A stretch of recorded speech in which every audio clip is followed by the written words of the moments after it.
Hey guys, it's Ernest coming to you live from Malad City, Idaho. I'm here with Ann and Michael. We're starting to move the Jesse James logs. We're starting with the little ones first because we can lift those.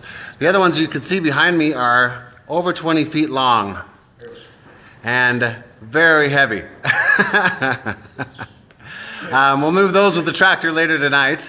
Michael, do you have anything you want to show us up there besides your dance moves? Your sweet dance moves.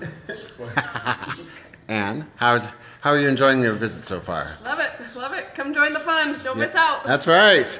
We'll be starting a big group work day this Saturday when we'll be laying all the logs out and sorting them by size and type, putting them in order so that we can put them up. I've ordered new replacement logs for the support beams across the bottom. Those will pick up on Friday. And then we will start building on Saturday. Hi, Christy. Hi, Meg. Hi, Savannah.